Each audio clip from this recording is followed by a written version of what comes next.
Welcome to Pramati Hillview Academy digital class.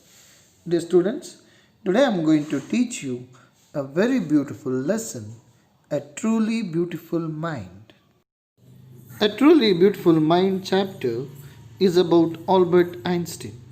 He was a great scientist. The title of the chapter, A Truly Beautiful Mind, refers to Albert Einstein. This is a short story of where some of his qualities have been highlighted. Albert's interest in mathematics and physics, and also his humanitarian attribute. The title, A Truly Beautiful Mind, makes one wonder that how can a scientist's mind be beautiful? It is so, because in this lesson we come across another aspect of Einstein. He was a humanitarian. He advocated world peace, non-violence, and that is why the title refers to him as a truly beautiful mind. Albert Einstein was born on 14th March 1879 in the German city of Ulm, without any indication that he was destined for greatness. Albert Einstein was born on 14th March 1879. He was born in a city named Ulm in Germany. When he was a child, no one could predict that one day he would become a great scientist. He was like all the other children. On the contrary, his mother thought Albert was a freak. Albert's mother thought that Albert was a freak because he did not behave, talk, or look like normal people did. He was different from other children of his age. He behaved abnormally. It seemed as if he had lesser intelligence in comparison to other children. Dear students, freak means a word used disapprovingly to talk about a person who is unusual and doesn't behave, look, or think like others. To her, his head seemed much too large. Albert's mother thought that the little boy's head was a bit too big in comparison to other children's heads.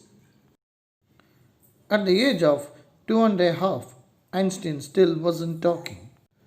Albert Einstein started talking when he was 2.5 years of age.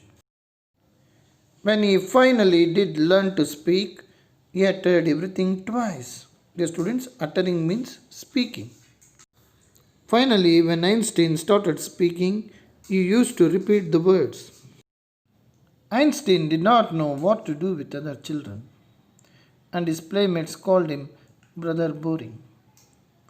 His playmates used to call him Brother Boring because he remained to himself and he did not play or talk to them.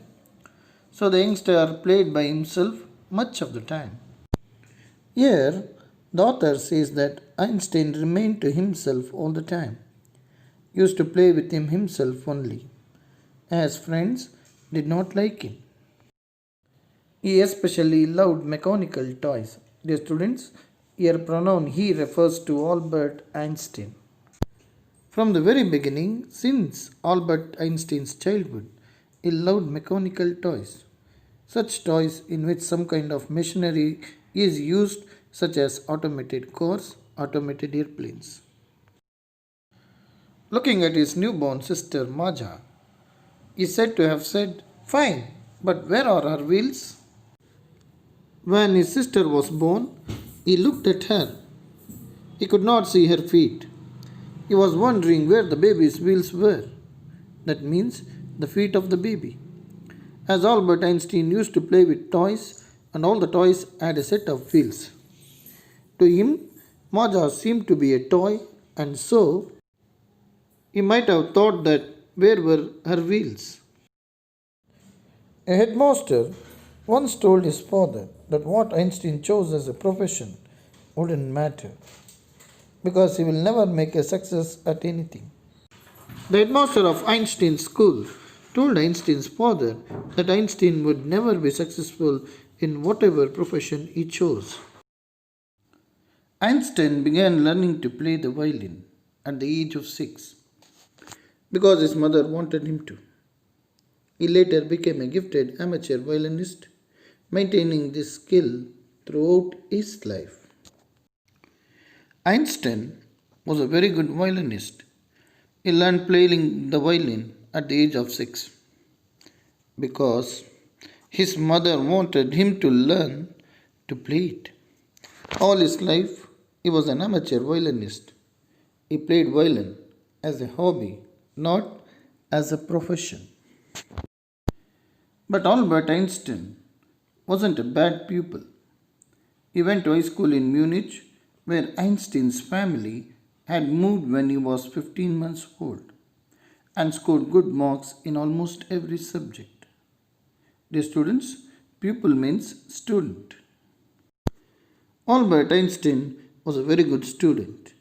He went to a school in Munich because his family had moved from Ulm to Munich when he was 15 months old, and he scored good marks in almost every subject. Einstein hated the school's regimentation and often clashed with his teachers. Dear students, regimentation means order or discipline taken to an extreme. The school where Einstein went had a very strict discipline which he disliked. Due to that, often clashed with the teachers and their opinions and always opposed them. At the age of 15, Einstein felt so stifled that he left the school for good. The students, stifled means unable to breathe, suffocated. Left the school for good means left school forever. Einstein was so suffocated in that school, he could not follow the strict discipline, and so he left the school forever. The previous year, Albert's parents had moved to Milan and left their son with relatives. When Albert Einstein left the school, 1 year before that, his parents had moved to another city, Milan, which is in Italy. Albert was left behind in Munich with his relatives. After prolonged discussion, Einstein got a wish to continue his education in German speaking Switzerland, in a city which was more liberal than Munich. Dear students, liberal means willing to understand and respect others' opinions. The school in Munich was very strict. Albert could not follow the discipline over there. He had a long discussion with his family and his relatives. And finally, his parents agreed to put him in a school in Switzerland. And the language used there for communication was German. Einstein was highly gifted in mathematics and interested in physics. And after finishing school, he decided to study at a university in Zurich. Einstein was good at studies. He was highly gifted in mathematics, so he was exceptionally good in mathematics.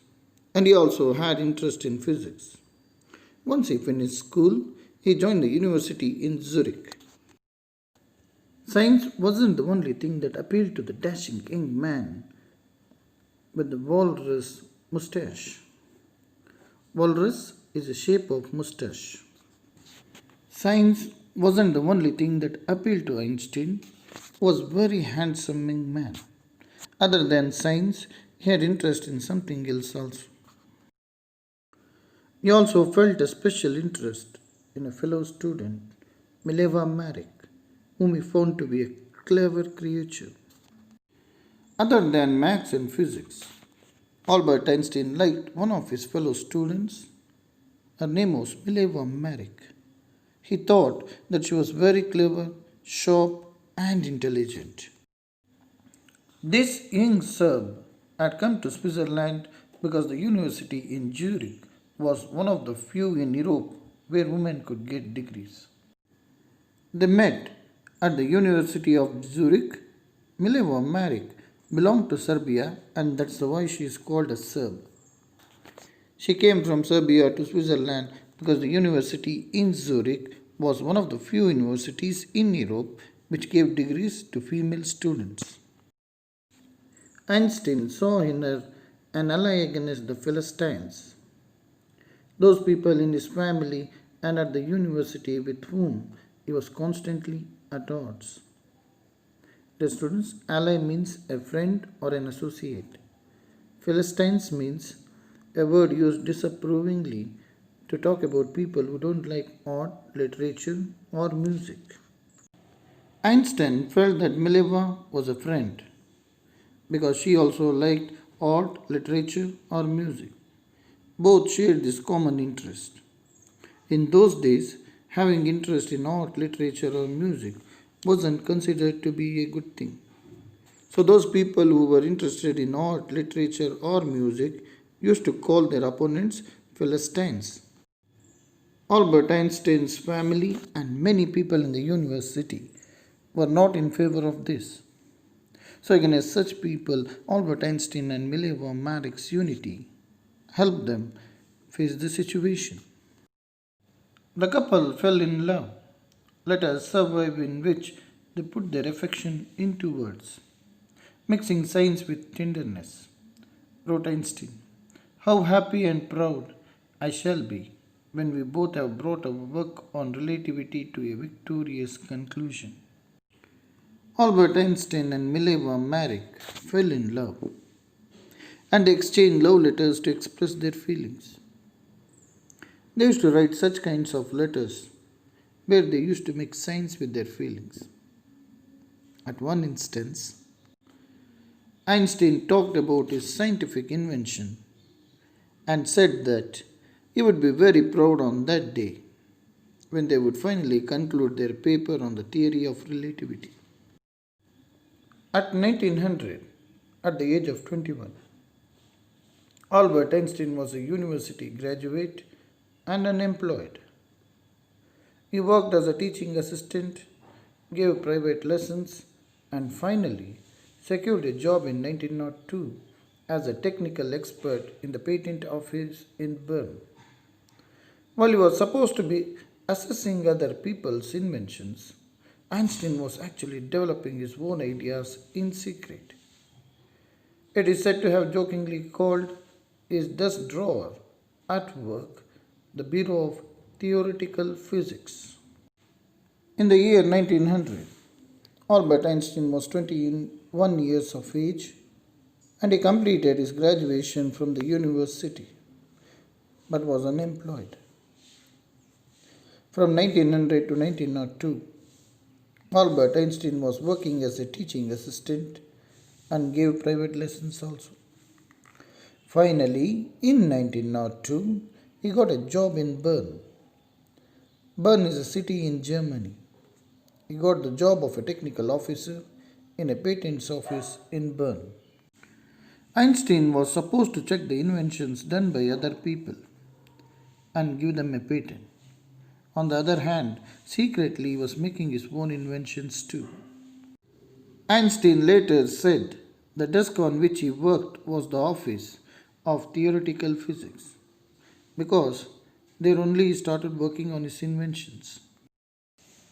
One of the famous papers of 1905 was Einstein's special theory of relativity, according to which time and distance are not absolute. Indeed, two perfectly accurate clocks will not continue to show the same time if they come together again after a journey, if one of them has been moving very fast relative to the other.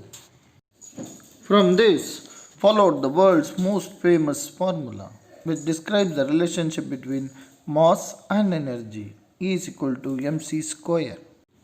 In the year 1905, Einstein published his first paper. It was about special theory of relativity. In this publication, it was written that the measurement of time and distance isn't absolute. It is dependent on something else. According to the theory, if there are two clocks and both are moving, they will not show the same time. One clock will move faster than the other.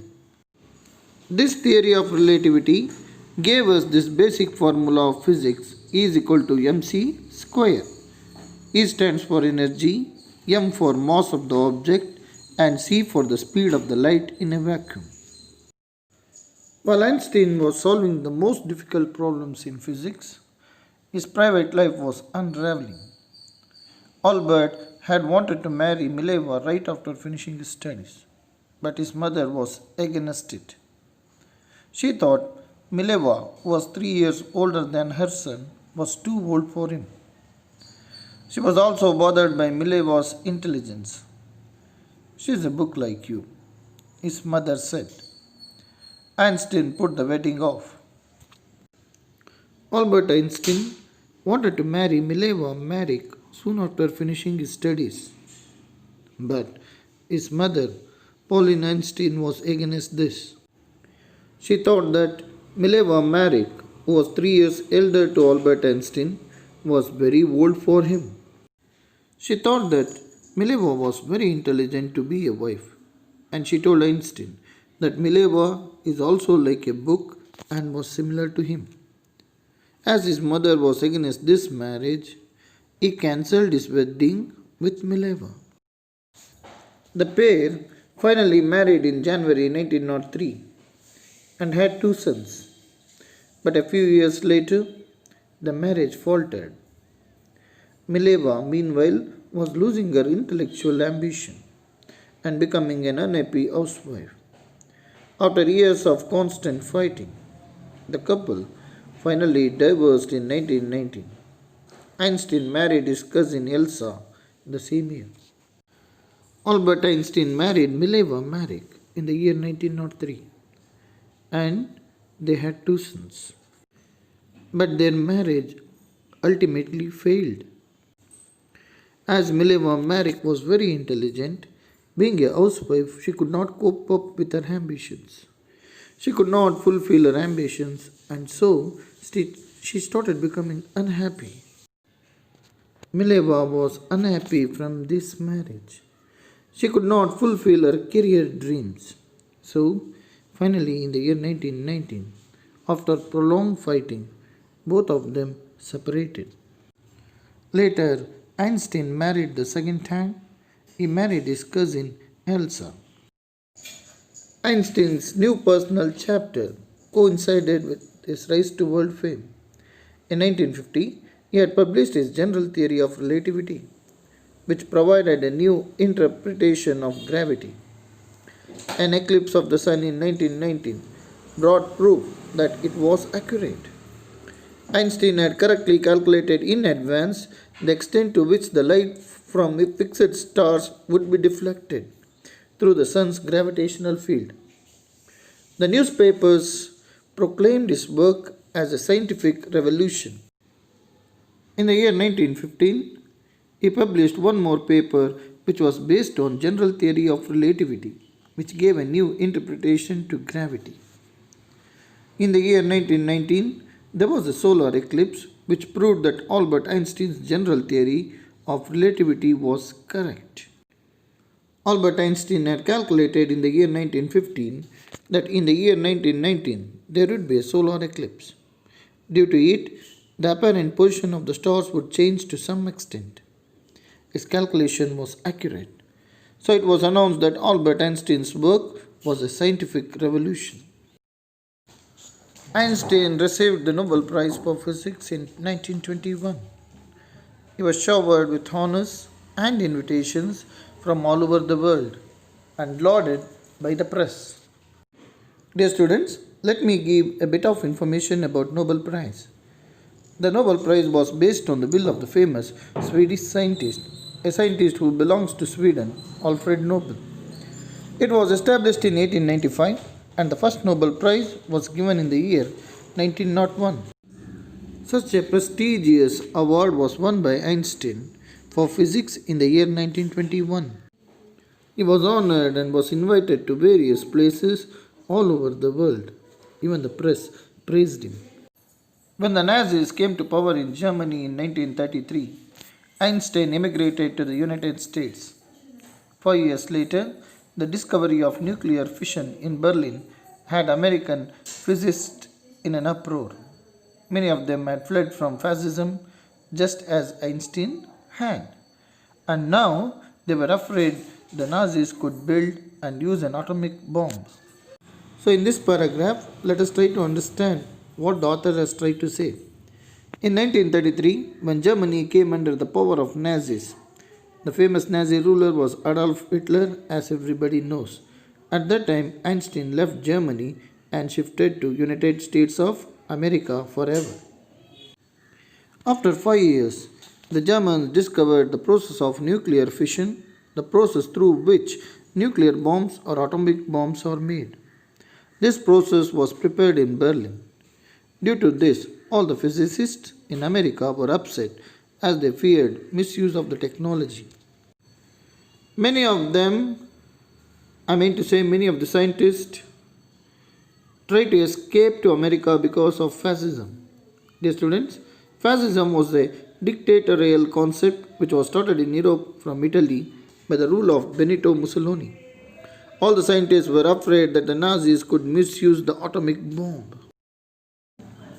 At the urging of a colleague, Einstein wrote a letter to the American President Franklin D. Roosevelt on 2nd August 1939, in which he warned a single bomb of this type exploded in a port might very well destroy the whole port together with some of the surrounding territory. His words did not fail to have an effect. The Americans developed the atomic bomb in secret project of their own and dropped it on the Japanese cities of Hiroshima and Nagasaki in August 1945. Albert Einstein was requested by a colleague, and so he wrote a letter to the President of America, Franklin D. Roosevelt. He wrote the letter on 2nd August 1939. He warned him that the atomic bomb which was developed by Germany was very powerful. If one of these bombs exploded on any port, it would not only destroy the area, but also it would destroy the surrounding territory. This shows Einstein's humanitarian quality. He wanted good for the people. He wanted peace in the world. That's why he wrote this letter and showed his concern to the President of America and warned him. Albert Einstein's letter had an impact on Franklin D. Roosevelt. The Americans developed the atomic bomb secretly and dropped it on two cities of Japan, Hiroshima and Nagasaki. The Germans had just developed the atomic bomb. They did not use it on any country, but America did. Einstein was deeply shaken by the extent of the destruction. This time, he wrote a public missive to the United Nations. In it, he proposed the formation of a world government. Unlike the letter to Roosevelt, this one made no impact. But over the next decade, Einstein got ever more involved in politics, hesitating for an end to this armed build-up and using his popularity to campaign for peace and democracy. When Einstein died in 1955 at the age of 76, he was celebrated as a visionary and world citizen as much as a scientific genius. Einstein could foresee the future. When he died in 1955 at the age of 76, the world celebrated him as a visionary. He was a world citizen and a scientific genius too. Dear students, we have come to an end of this beautiful chapter, A Truly Beautiful Mind.